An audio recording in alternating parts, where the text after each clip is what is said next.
आचार्य द्रोण राजकुमारों को धनुर्विद्या की विधिवत शिक्षा प्रदान करने लगे।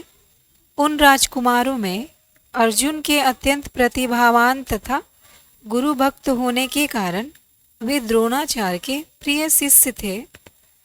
द्रोणाचार्य का अपने पुत्र अश्वत्थामा पर भी विशेष अनुराग था, इसलिए धनुर्विद्या में वे भी सभी राजकुमारों में अग्रणी थे। किंतु अर्जुन अश्वत्थामा से भी अधिक प्रतिभावान थे। एक रात्रि को गुरु के आश्रम में जब सभी शिष्य भोजन कर रहे थे, तभी अकस्मात हवा के झोंके से दीपक बुझ गया। अर्जुन ने देखा, अंधकार हो जाने पर भी भोजन के कौर को हाथ मुंह तक ले जाता है। इस घटना से उन्हें यह समझ आया कि निशाना लगाने के लिए प्रकाश से अधिक अभ्यास की आवश्यकता है, और वे रात्रि के अंधकार में निशाना लगाने का अभ्यास करना आरंभ कर दिए।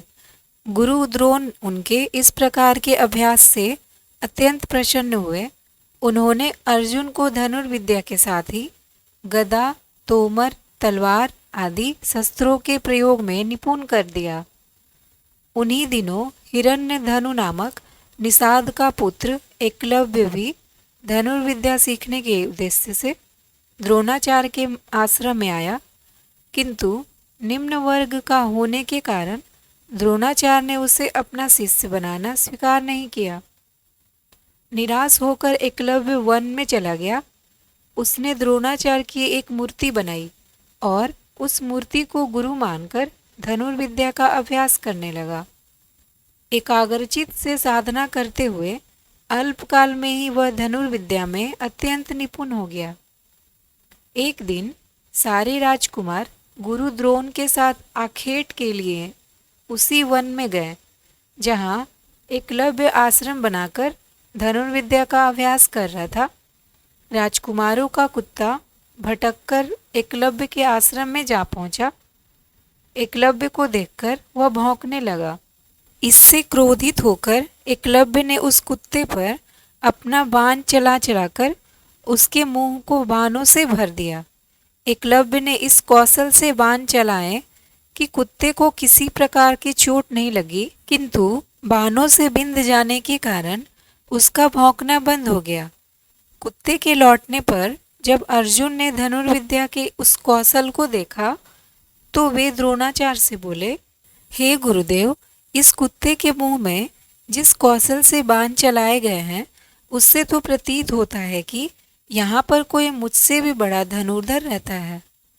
अपने सभी शिष्यों को लेकर द्रोणाचार्य एकलव्य के पास पहुँचे और पूछे कि हे वत्स, क्या ये बाण तुमने ही चलाए हैं?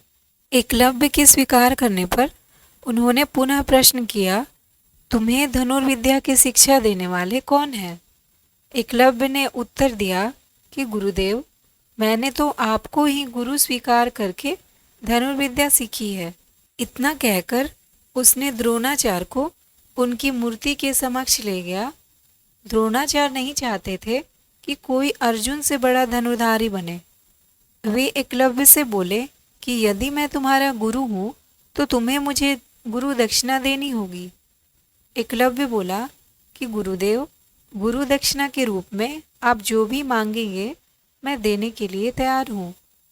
इस पर द्रोणाचार्य ने एकलव्य से गुरु दक्षिणा के रूप में उसके दाहिने हाथ के अंगूठे की मांग की। एकलव्य ने सहर्ष अपना अंगूठा दे दिया।